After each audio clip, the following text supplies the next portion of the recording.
It starts with a sound you've heard 1,000 times, a notification, but this one's different. There's no preview, no sender, just a simple, unnerving question on a blood-red background. Do you like? You try to close it, but you can't. Ad blockers are useless. It just reappears, the question slowly completing itself with each failed attempt to escape. Do you like the Red Room? Answering it, or even just seeing it, could unleash a digital plague that has haunted the internet for decades, a curse that leaves a trail of madness and bloodshed in its wake. So, I'll ask you what it asks its victims. Would you dare to open it? This is the story of the Red Room Curse, a Japanese urban legend that warns of a fate far worse than a simple computer virus. It's a distinctly modern ghost story, a tale of a supernatural entity that haunts not a house, but technology itself. It's a story that blurs the line between a simple internet prank and a genuine paranormal threat, a line that became terrifyingly thin when it was linked to a real-life tragedy. The legend of the Red Room crawled out of the dark corners of the internet in the late 1990s, a time of dial-up modems, GeoCities pages, and primitive flash animations. It cleverly takes the everyday annoyance of an aggressive, unclosable pop-up ad and twists it into a life-threatening supernatural event. The experience, as the legend goes, is always the same. You're alone, surfing the web, when a small, red pop-up window suddenly flashes onto your screen. It has black text and is sometimes accompanied by a high-pitched, childlike voice that asks, "Do you like?" In Japanese, your first instinct is to close it. You click the X, but it doesn't work. It just pops right back up, again and again, with the question slowly getting longer each time. Do you like the red? Do you like the Red Room? Once the full question is displayed, the curse is sealed. You can't escape it. The legend says that even unplugging the computer is useless. At this point, your fate is set. Your computer screen turns completely red, and a long list of names appears in black text. These are the names of the curse's previous victims. As you scroll to the bottom of this grim list, you find a new name has been added, yours. According to the legend, you'll then sense a presence right behind you. The next morning, you're found dead in your room, usually by what looks like suicide. But the most horrific detail, the one that gives the curse its name, is the state of the room itself. The walls are found painted, smeared, and drenched in your own blood. Your room has become the Red Room. For years, this was just a ghost story for the digital age, a piece of creepypasta shared on forums like 2channel to scare fellow users. It was terrifying but ultimately harmless fiction. But that all changed on June 1st, 2004, when the line between legend and reality became horribly, tragically blurred. On that day, in an elementary school in Sasebo, Nagasaki, and one 1-year-old girl led her 2-year-old classmate, Satomi Mitarai, to an empty classroom during their lunch break. There, she attacked her with a utility knife, slicing her throat and arms. She then walked back to her own classroom, her clothes soaked in blood.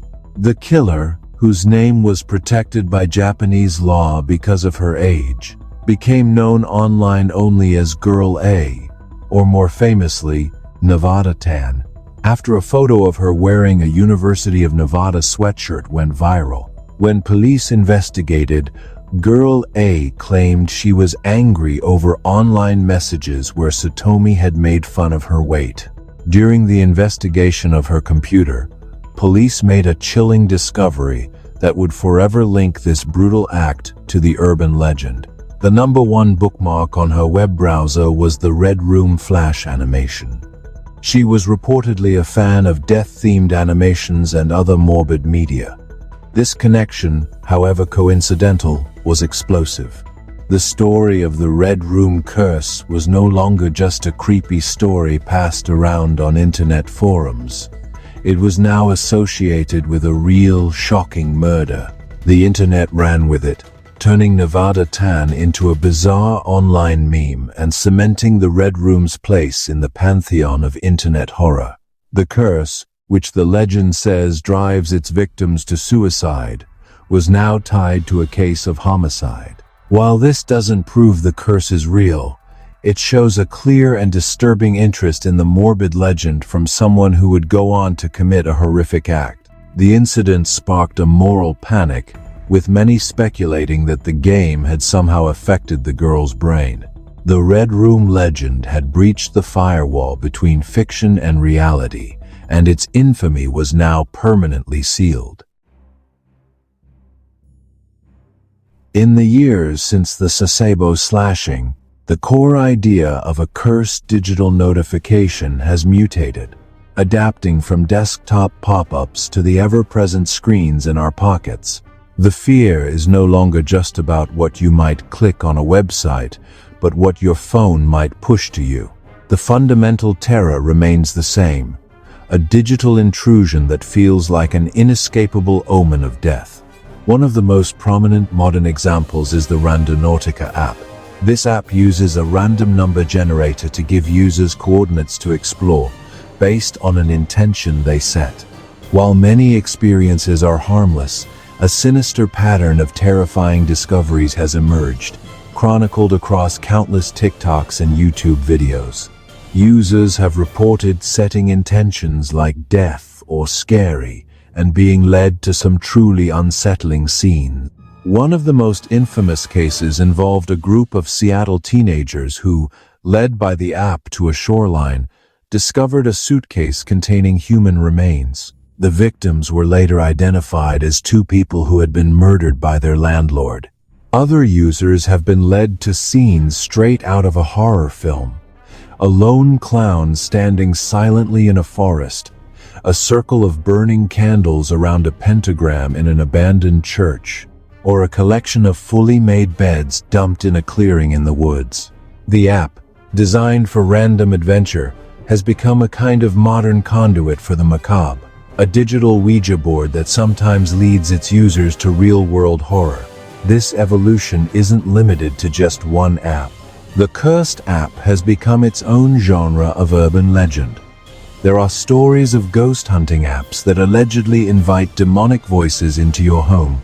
There are simulated call apps that play terrifying audio instead of fictional characters. The Red Room's unclosable pop-up has been reborn as push notifications that scream victims' names, or as apps so unsettling they seem to be controlled by a trapped, sentient entity. The digital world is full of these rabbit holes. Every click can lead somewhere unexpected, and every notification carries a tiny piece of the unknown. This is just one of these legends, but there are countless others lurking in the code and on the servers that power our modern lives. What other cursed media or haunted technologies have you heard of? Share your stories and theories in the comments below. And if you want to explore more of the darkness that lives on our screens, make sure to subscribe and hit that notification bell. Just be careful which notifications you open. What is the Red Room curse, really? A genuine supernatural entity that is adapted to technology, or something far more mundane? The most logical explanation is that the original legend was born from a simple, if malicious, piece of programming. In the late 90s, aggressive adware and prank, flash animations were common. It's highly probable that the curse was just a cleverly designed animation created to trap a user's browser, triggering the relentless pop-up and simulating the story. The list of names at the end could have simply been a list of previously infected computers. The story itself is a perfect IT yokai, a modern Japanese ghost that haunts technology. It preys on our universal frustration with intrusive pop-ups and combines it with primal fears of death and the unknown. The legend's persistence isn't due to any real supernatural power, but to the power of a good, scary story and that chilling, coincidental link to the Sasebo slashing. That one event gave the story a horrifying anchor in reality, making it far more potent than a simple internet ghost story. There is no verifiable evidence that anyone has actually died as a direct result of the Red Room curse as the legend describes. The victims are anonymous, the stories untraceable, the classic hallmarks of an urban legend. The original Flash animation is mostly lost to time, though recreations exist all over the internet for those brave enough to look. The Red Room curse is a powerful reflection of our anxieties about the technology we've invited into our lives.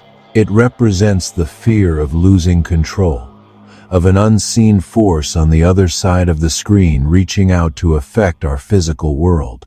The pop-up, the notification, the random coordinates, they are all digital doors. And at the heart of this legend is a terrifying question about what might be waiting on the other side.